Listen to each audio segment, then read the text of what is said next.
টুনি অনেক গরিব, তাই তারা একটি ছোট্ট নদীর তীরে একটি কুঠিরে বাস করত।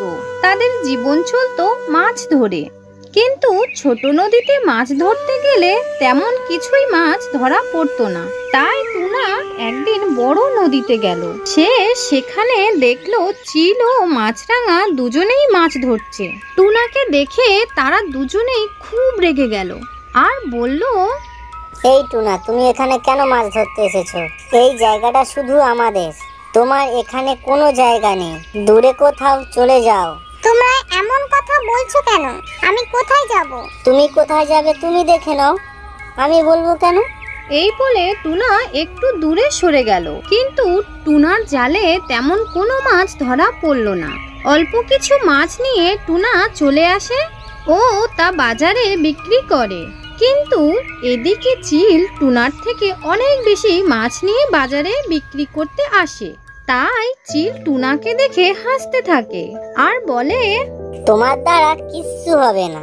চিলের কথায় টুনার অনেক কষ্ট হয় আর টুনা বাড়ি চলে আসে। টুনি টুনাকে দেখে বলে, তোমার কি হয়েছে? তোমাকে এত দুঃখী দেখাচ্ছে কেন?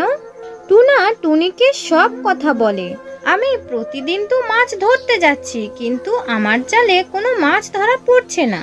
আর এদিকে চিল কত করে মাছ ধরে, আমাকে দেখে হাসতে থাকে। কাল সকালে আমি অনেক মাছ না ধরে বাড়িতে ফিরবো না। টুনি বলে, এ কেমন কথা, ঘরে ফিরবে না?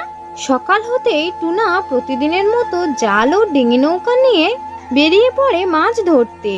এদিকে চিল টুনাকে দেখেই বলে, তুমি আবার এসেছো? তোমাকে আসতে আমি বারণ করেছিলাম না? টুনা তখন বলে, ঠিক আছে, আমি চলে যাচ্ছি। এই বলে টুনা চলে গেল। বড় নদীর দিকে যেতে যেতে টুনার নৌকা ঘূর্ণিপাকের মধ্যে পড়লো আর জলের টানে টুনা একটা দ্বীপের মধ্যে এসে পড়লো। সেই দ্বীপটা ছিল একটি হীরার দ্বীপ। চারিদিকটা চকচক করছে, দ্বীপের গাছগুলো ঝলমল করছে, অনেক সুন্দর দেখাচ্ছিল। টুনা সব দিকটা ঘুরে ঘুরে দেখলো। হঠাৎ একটি হীরা গাছ তাকে প্রশ্ন করলো, সে কিভাবে এখানে এসেছে। টুনা সব কথা সত্য বলল। হীরা গাছটি বলল, তুমি এই সমুদ্র থেকে যত খুশি ইলিশ মাছ ধরে নিয়ে যেতে পারো, কিন্তু তুমি একটাও হীরা নিয়ে যেতে পারবে না। তাহলে তোমার অনেক বড় ক্ষতি হয়ে যেতে পারে, তুমি আর বাড়ি ফিরতে পারবে না, টুনির সাথে দেখাও হবে না। বুঝতে পেরেছো? তাহলে তুমি এখন এসো। টুনা এবার সমুদ্রে জাল ফেলতে লাগলো আর সে অনেক মাছ ধরলো আর সেই মাছ বাজারে বিক্রি করতে গেল। চিল ও মাছরাঙা তা দেখে অনেক রাগ হলো। সবাই টুনার কাছে থেকে মাছ নিয়ে নিল, চিলের থেকে কেউ মাছ নিল না। টুনা অনেক আনন্দ করে বাড়ি ফিরল। টুনা টুনিকে তার সব ঘটনা খুলে বলল। আবার টুনা যখন সকালে মাছ ধরতে গেল, তখন চিল তাকে পেছন থেকে ডাকতে লাগলো, ও টুনা ভাই, দাঁড়াও, আমি তোমার সঙ্গে মাছ ধরতে যাব।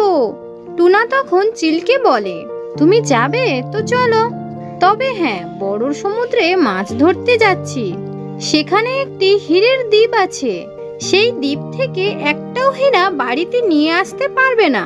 চিল বলে, বুঝেছি বুঝেছি, চলো চলো মাছ ধরি। এই বলে তারা তাদের নৌকা নিয়ে পৌঁছে গেল সেই হীরার দ্বীপে।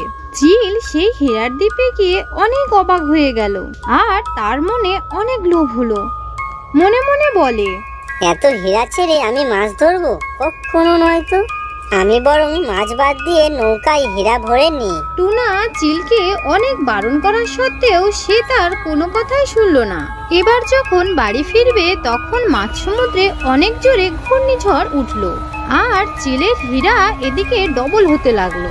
তখন চিলের নৌকাটা ডুবে গেল। চিল ভালোভাবে উঠতেও পারছিল না, কারণ অনেক জোরে ঝোড়ো হাওয়া বইছিল, বৃষ্টিও হচ্ছিল। চিল সেখানেই মারা যায়।